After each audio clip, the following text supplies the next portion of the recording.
Welcome to Canada's most irreverent talk show. This is the Andrew Lawton Show, brought to you by True North. Hello and welcome to you all, Canada's most irreverent talk show here Thursday, December 14th, 2023, as we close out another week in irreverence. That is the goal to which we strive. Every now and then someone will come up and say, I am insufficiently irreverent to claim the title of Canada's most irreverent talk show. But there are two answers to that. Number one, irreverence is in the eye of the beholder. And number two, I have yet to encounter anyone else who has made a claim to be Canada's most irreverent talk show. So I am self-identifying like all those guys that want to use tampons in the men's washroom at the Parliament buildings, which is apparently this great public service that we were in need of and didn't even know it. So I am self-identifying as irreverent unless someone wants to come along and challenge me for the title. We can have a Hamiltonian-Burian duel on some battlefield if we need to sort things out there. Nevertheless, it is wonderful to have you aboard the show. We're going to be talking a little bit later on about online pornography, which will either tantalize you or turn you away in disgust. We are not going to be showing any of it, which will either disappoint you or delight you. So I'll let you decide for yourself on that one. Also going to be speaking later on with Professor Tom Flanagan about his new book, Grave Error, which is a phenomenally, I would say, controversial book and subversive book on an issue that I know True North folks in True North Nation out there have been paying attention to, but much of the mainstream media has not, at least not in this way. So that we'll chat about with Dr. Flanagan later on in the program. But I want to begin by kind of exploding something that was meant as a bit of a joke, but might actually have merit here. Jordan Peterson, who you may have heard of, he's made a couple of headlines in the last couple of years. I haven't had him on this show, but I had him on my former show for like a whole hour, and we talked about anything and everything under the sun, and I've met him a number of times. He's always been a big supporter of True North and the work that we do here. He's got some best-selling authors. He has just announced that in February, March, and into April, he's like touring basically every major and mid-level city in the United States. Jordan Peterson is doing. And if his previous tours are any indication, these will all sell out. But he is willing to give it all up. Jordan Peterson is willing to give up the touring, give up the aggressive media schedule, maybe give up the podcast even, to take one particular job that admittedly has not yet been offered to him. But maybe we can start a bit of a campaign to draft Jordan Peterson. That job is president of Harvard University. Now, Harvard is the school in the Ivy League that is synonymous with excellence to a lot of people, but has, as of late, become synonymous with antisemitism. And the thing that's interesting about this is that so far there's no vacancy. The president is not resigning, and that's Claudine Gay, that's her name. And so far the school is not prepared to get rid of her. Now, she's had a bit of a 1-2 punch of controversies as of late. First, there was her unwillingness to condemn in unequivocal terms that genocide and calls for genocide violate Harvard's anti-bullying policy. There was this rather awkward exchange between her and Republican Congresswoman Elise Stefanik, you may have caught last week in the House of Representatives and one of its committees. Take a look. Dr. Gay, at Harvard, does calling for the genocide of Jews violate Harvard's rules of bullying and harassment? Yes or no? It can be, depending on the context. What's the context? Targeted as an individual, at an individual. It's targeted at Jewish students, Jewish individuals. Do you understand your testimony is dehumanizing them? Do you understand that dehumanization is part of antisemitism? I will ask you one more time. Does calling for the genocide of Jews violate Harvard's rules of bullying and harassment? Yes or no? Anti-Semitic rhetoric. And is it anti-Semitic rhetoric?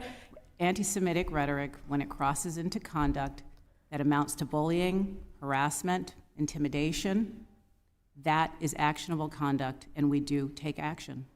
So the answer is yes, that calling for the genocide of Jews violates Harvard Code of Conduct, correct?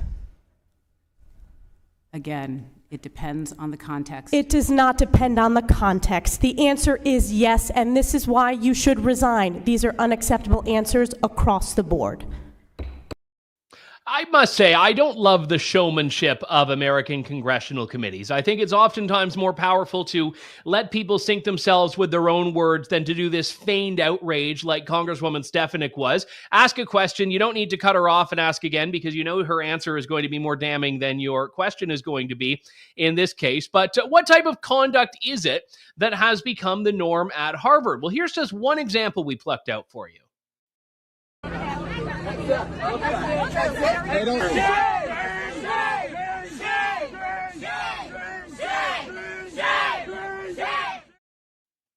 No word. I forgot how short that clip was. I was looking at the other monitor. No word on if that violates Harvard's anti-bullying policy, but that was just the one of the 1-2 punch. A few days ago, some independent journalists, Christopher Rufo and Chris Brunette, found out that there are very serious plagiarism challenges that can be leveled against Claudine Gay's doctoral work, her dissertation, which eventually gave her a PhD, which eventually propelled her into her career in academia that led to her being the president of Harvard.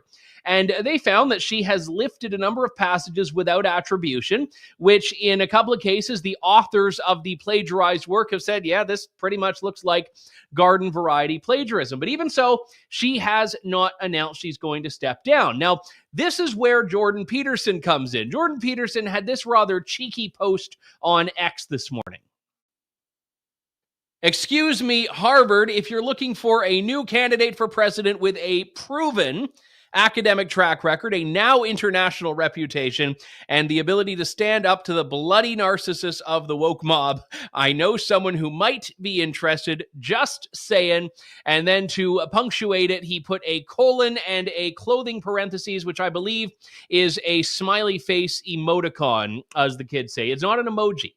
This is a very important distinction. An emoticon is like the original. The emoji is the colorized versions of it. So there's your history in the development of online shorthands for your emotions, which maybe I should do a dissertation in that. I can be like Claudine Gay and I can just copy and paste it from other folks. But Jordan Peterson's having a bit of a lark here. I don't think he's pursuing this, although he has tried to, in the past, launch things like the Peterson Academy. And for a time, there was a Jordan Peterson-inspired MBA program at, I believe, the University of Austin. It was a university in Texas. But nevertheless, what's interesting here is that Jordan Peterson is exposing in his little joke that Harvard is not interested in pushing back against the mob. And this is the serious point underlying Harvard's defense of anti-Semitism on its campus, is that they're saying, well, yes, we have academic freedom, we have free speech, this is all important. And I say, absolutely, yes, I support their right to be like that. But Harvard is very inconsistent about this, as are most universities. If you want to go on campus and say, I believe that a male can be a female, they're going to say, well, I don't know if you have academic freedom to say that. But if you want to get up there and talk about genocide in this context, they want to shroud themselves in freedom. And I think this is where it gets to be very important about applying these rules consistently. So whether or not he is actually auditioning for the job, I don't know. But I thought it was a nice cheeky way to raise attention to the fact that currently the status quo there is not working. I wanted to pivot back into Canadian politics for a few moments here. There was this bill that was advanced by the House of Commons and sent off to committee yesterday that has not gotten a huge amount of coverage. And part of the reason is that this is a Senate private members bill. Now, these are not often pieces of legislation that get passed, but in this particular case, we see enough support in the House of Commons to at least move it so far. It's already passed the Senate, which is why it's in the House. If you are trying to keep track at home of the numbers, it is bill. Oh, now I forget the bill. It's Senate Bill S-210, I want to say. But basically what this bill does is strive to restrict access to minors, to young people, to online pornography.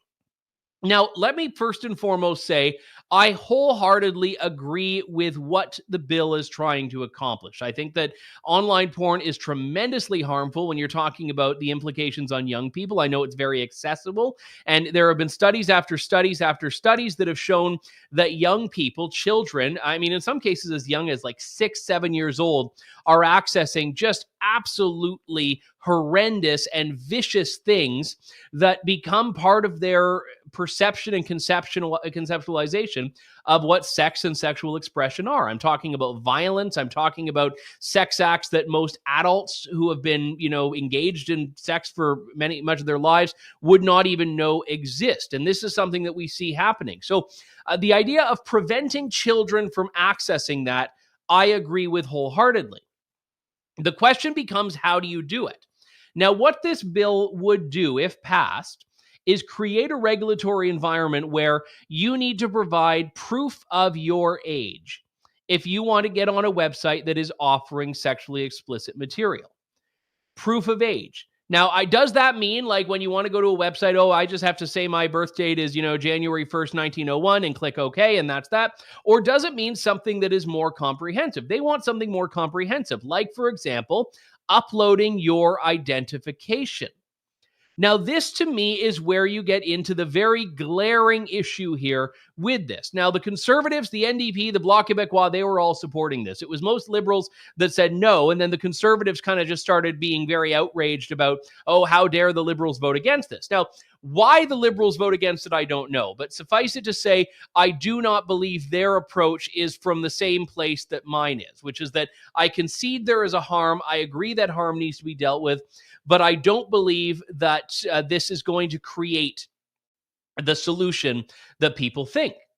So why this is so very important is because right now we have two aims that are kind of working against each other. One is that we should not have excessive government regulation on the internet. The other is that we should actually try to protect children from the harm of pornography. Now, listen, I'm not making a judgment of people's personal tastes here. I think that people as adults can do what they want. This is where my inner libertarian comes out from a legal perspective. And if we want to pass all these moral judgments, that's something we get to do as individuals and as a society. Not that I'm encouraging being judgmental, but we can typify what is right and what is wrong on our own without government being the one to make that call. Now, why I think this is so important for us to understand here is that if the government is going to do this, force these companies, one of the biggest porn companies in the world is a Canadian company, MindGeek, which owns Pornhub and some related sites. One of the things that government will be doing is forcing them to do this age verification process. So on the surface, there are going to be people that say, well, hang on, I don't want to have to upload my driver's license to this, porn company here and all the privacy implications that come along with that. Well, some folks in the computer science space say you can deal with this without having those privacy issues. So I wanted to delve into that a little bit. Joining me on the line now is Asfar Adib, who is a doctoral candidate in electrical and computer engineering at Concordia University. It's good to have you, Asfar. Thank you for joining me. Thank you so much, Andrew, for the invitation. It's great to be here. So the obvious issue here is that people, I think, have a right to protect their privacy. And if you want to engage as an adult in watching online pornography, the idea of having to provide identification, of having to prove who you are, kind of erodes that fundamental relationship people think they have with the internet. So how can this be done in a way that protects individual privacy, if it can? Yeah, that's a great question. So right now, what we usually do, we use our ID documents to verify our age. For example, here in Canada, we have our driving license, our passport, or maybe our health card. So the current way is if we need to prove that we are adults, then we have to take a picture of the ID or we have to scan it. And there are some third-party softwares which do the verification. And then they say this, okay, this guy is above 18 or maybe they are not. So which is something that's being used all over the world. Now, the privacy concern is when we are sharing our ID document, we are sharing a lot of information about us. So that's a big privacy concern. So that's why we are proposing some alternatives, which we call biometrics. That means something from our body which tells our age. For example, some social media, they have tested Instagram, the age checking over Instagram using facial image. So you just sit in front of a webcam, you let them take a picture of yours, and using artificial intelligence, they can tell whether you are an adult or not.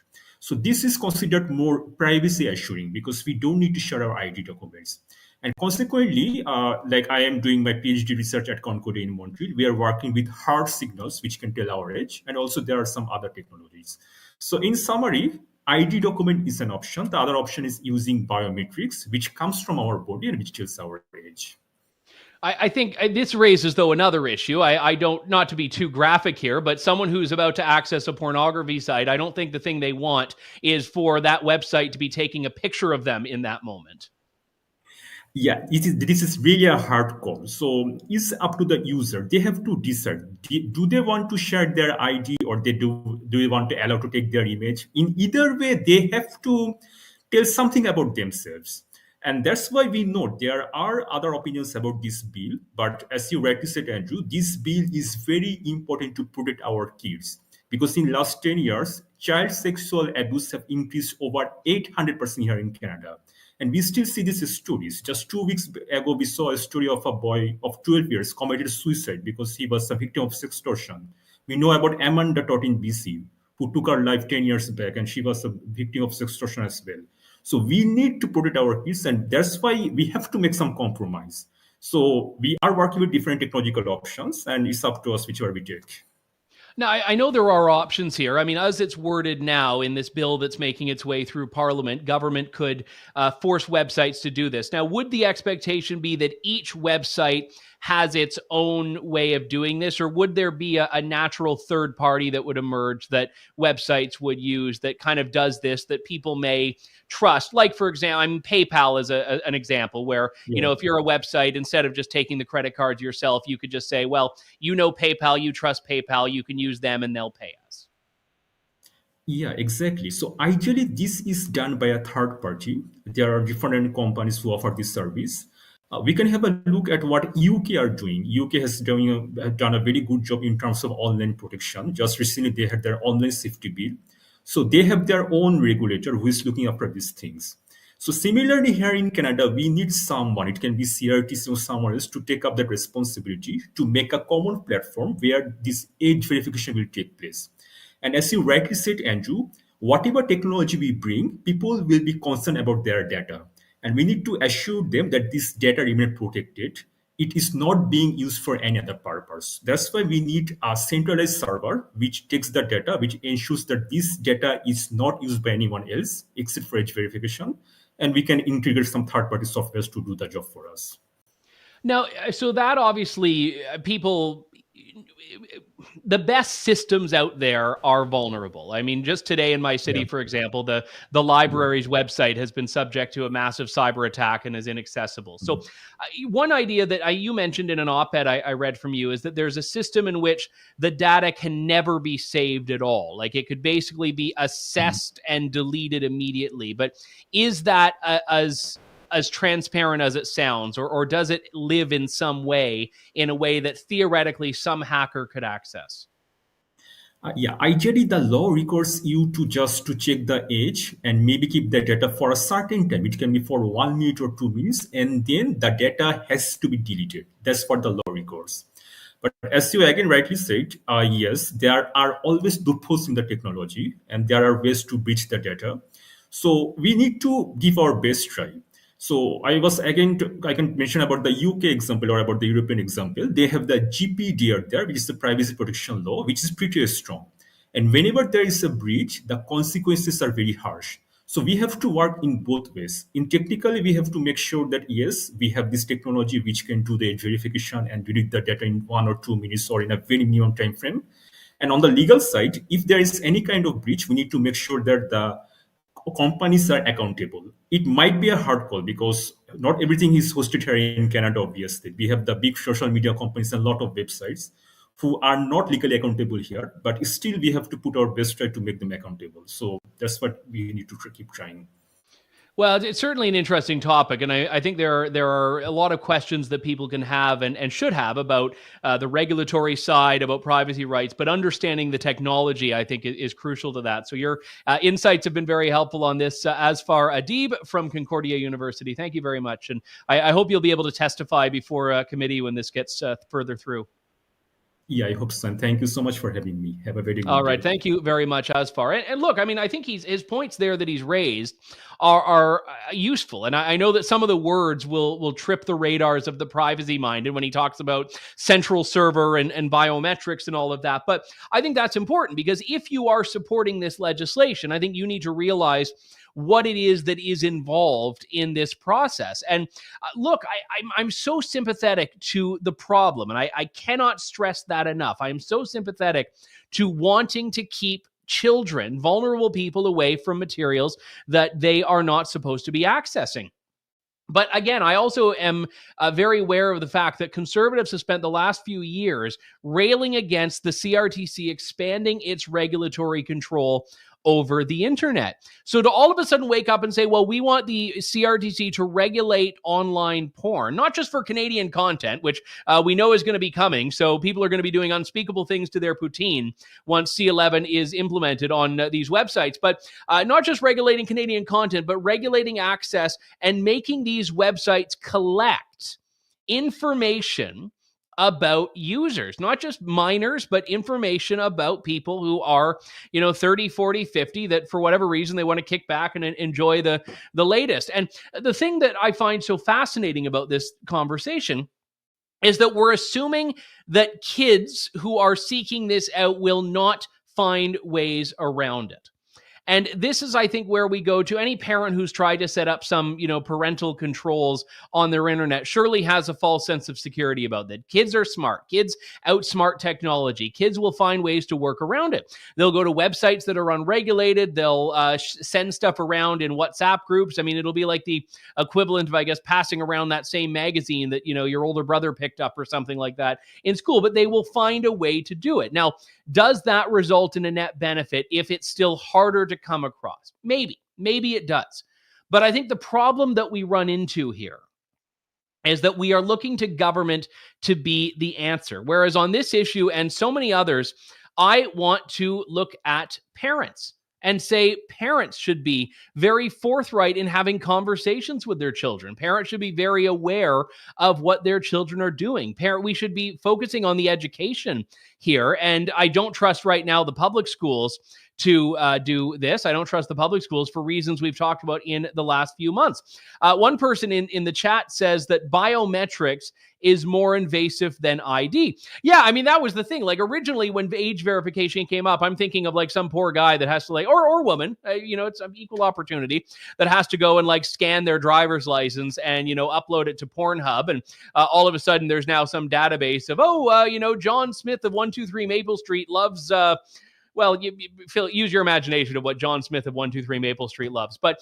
that's the thing. And then, biometrics is even worse. So now John Smith just has to like stare at his webcam while he's waiting for the video to load. And this is exactly, if it's an awkward, uncomfortable topic, it should be. We're talking about people's very intimate desires and practices and habits here. And government trying to regulate those and force companies that, let's be real, I do not trust. I do not trust your average purveyor of pornography online to be the diligent protectors of your privacy, because these are companies that have turned a blind eye to the sharing of non-consensual sexual images. These are companies that have turned a blind eye to child pornography on their platforms. Companies that have no sense of the harm they are causing to society and childhood development. So no, I do not look at them and trust them to make these decisions. So we'll follow this as it proceeds. This is where the libertarian in me and the social conservative in me kind of have a fight about this. I'm hoping to get my friend Jonathan Van Maren, with whom I have had many fights about this subject and related ones on in the future, although he wasn't available today. We're going to be talking in a few moments' time with Dr. Tom Flanagan. But before we get there, I learned recently, and by recently, I mean like 2.5 hours ago, it was like vaguely in my subconscious, so maybe I like saw it at one point before, that they're making a Law and Order Toronto. Like, this is not a joke. They're making, we'll put up the poster there. It's going to be coming to City TV in 2024. There we go. Law and Order Toronto criminal intent. And what kind of refreshed this was I saw this morning a friend of mine in Toronto had stumbled upon a set where they were filming Law and Order Toronto, and it was, we're filming here, everyone be quiet, yada yada yada. And I was just thinking of what that would look like, and I realized just how it would be such a horrendously boring show, because someone would get stabbed on the subway in the first scene, and then for the rest of the episode, people would just be waiting for police to show up, and they never do. And then at the end, it would just be to be continued. And the episode is just, will the police come, or are they going to be too busy doing other things? And then I was sort of thinking about Law and Order Toronto a little bit more and what that would look like. And I realized that we could do this as the most inexpensive production possible, because in Canada, you don't actually need to cast multiple actors to be different criminals. You can run the whole series on just one criminal who commits a crime and then is released on bail at the end of the episode. And then he commits another crime at the beginning of the next episode and is released on bail. So you can actually just get by with just having one single offender.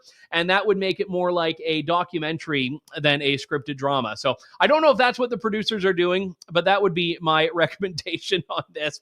I had one person who had replied and said, no, you're all wrong, Andrew. The show is just going to be about police going around banging on people's doors because their tweet was a little bit racist. So as soon as I heard that, I felt like, oh my goodness, that's probably going to be the more accurate account of what's been happening here. So let me know what you think Law and Order Toronto is going to look. I did the Toronto. You're supposed to say Toronto. I never pronounced the second T. I apologize to the people of Toronto for mispronouncing your name.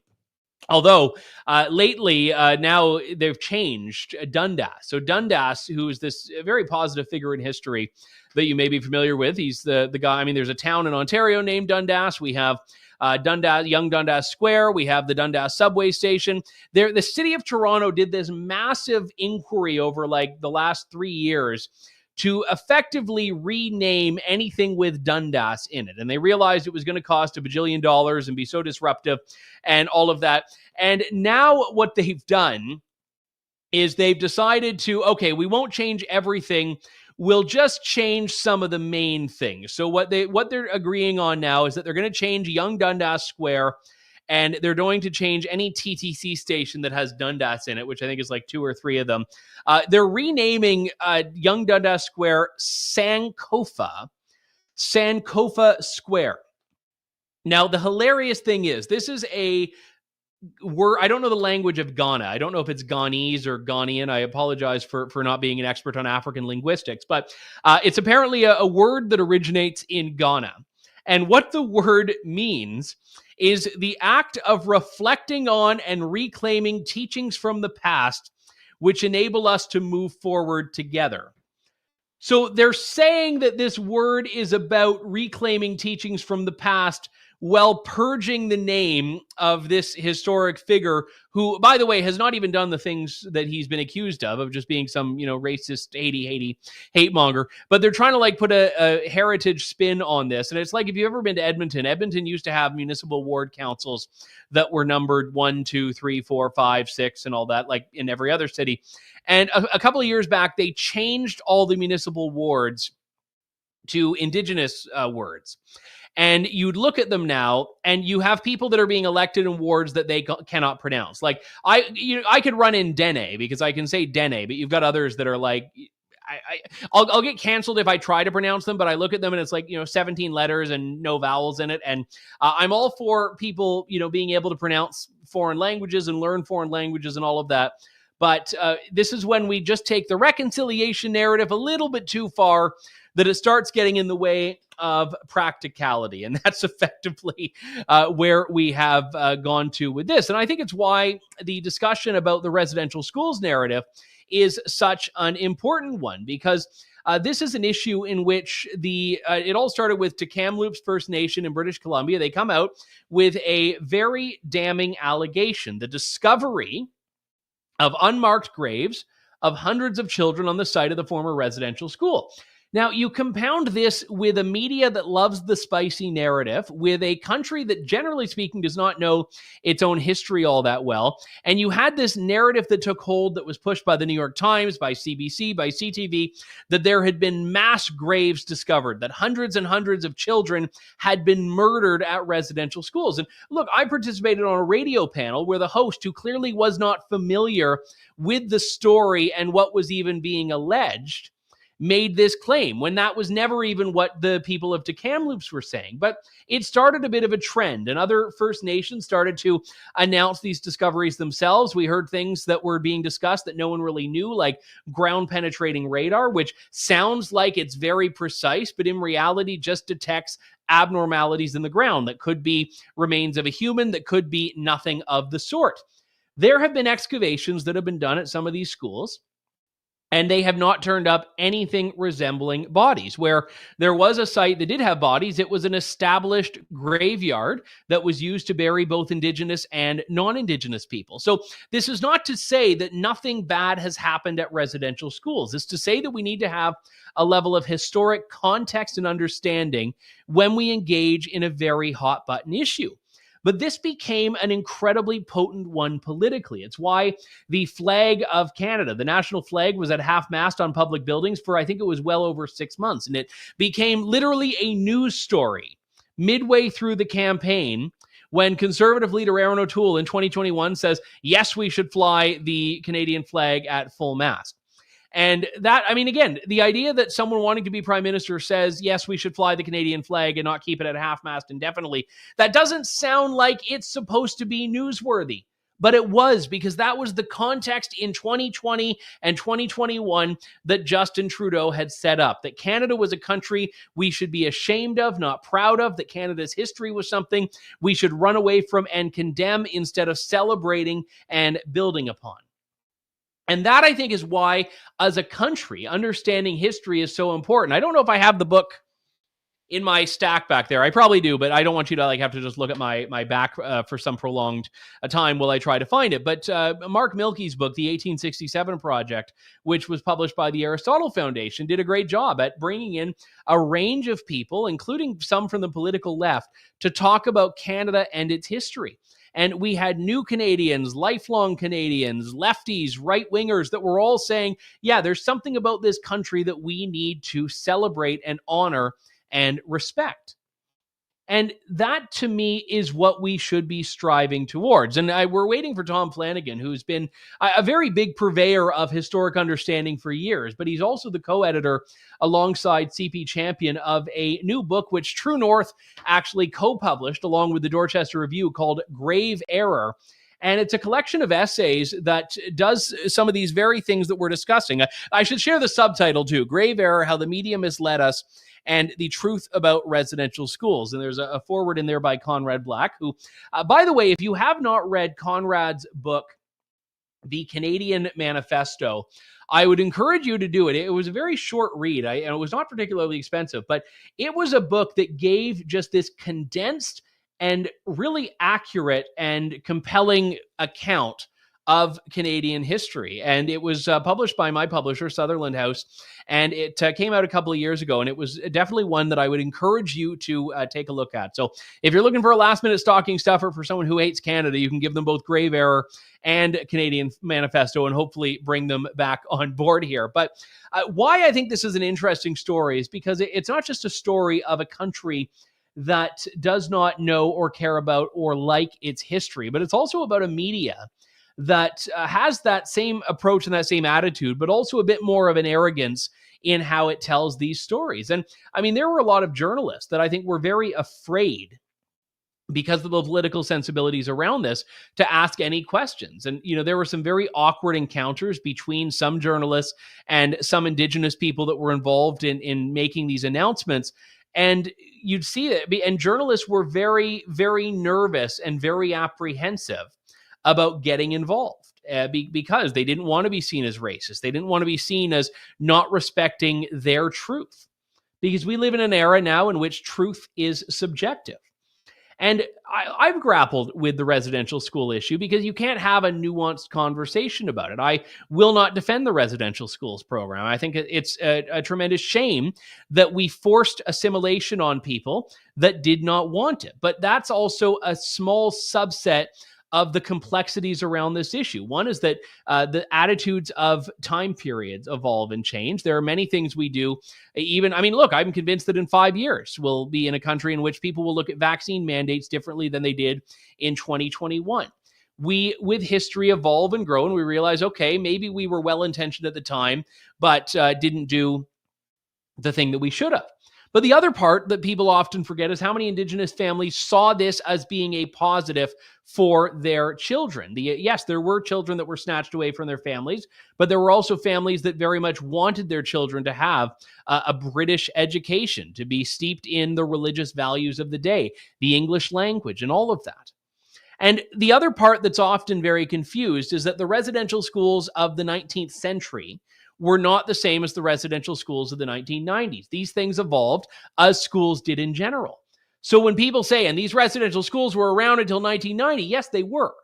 But we're not talking about the same dynamics that were happening and the same trends that were happening in the 19th century, the very heinous aspects of this that carried through up until just effectively 30 some odd years ago. And it was interesting. I was reading back on a bit of more recent political history on this, because you recall in 2008, Stephen Harper gave his very infamous apology in the House of Commons to victims and survivors of residential schools. And one of the things that came about through this was that there was also a payout program. It was called the Common Experience Payout, and it was a program that had been agreed to by the Liberal government previously, and the Conservatives decided not to rock the boat on, which gave every single victim and survivor of the residential schools a payout for having gone through that, irrespective of what their experience was. And it was deemed simpler to do that than to adjudicate. Now, there were additions where if you had been sexually abused, you'd get more money, and if you had been physically abused, you'd get more. But there was basically a baseline there where everyone was getting access to this. And it was very contentious. And even among Conservative members of Parliament, there were some that were saying, well, hang on, I don't want to accept this premise here that everything was this one way. Anytime a Conservative politician has spoken up about this, like that Senator Lynn Bayak, for example, it has proven to be very controversial. She was kicked out of caucus with that. So unfortunately, I think we might be having some technical issues with Tom Flanagan, so we'll have to reschedule that. But it is a book that has been very well reviewed so far, and I think you can still get it on Amazon in time for Christmas. It's called Grave Error. So hopefully you'll be able to take a look at that, how the media misled us, and the truth about residential schools. Thankfully, I had like a ready-made rant on this subject anyway, so it wasn't hopefully too bad to fill the time there. But that does it for me for today. We will be back next week with more of Canada's most irreverent talk show as the countdown to Christmas continues here on True North. Thank you, God bless, and good day to you all. Thanks for listening to The Andrew Lawton Show. Support the program by donating to True North at www.tnc.news.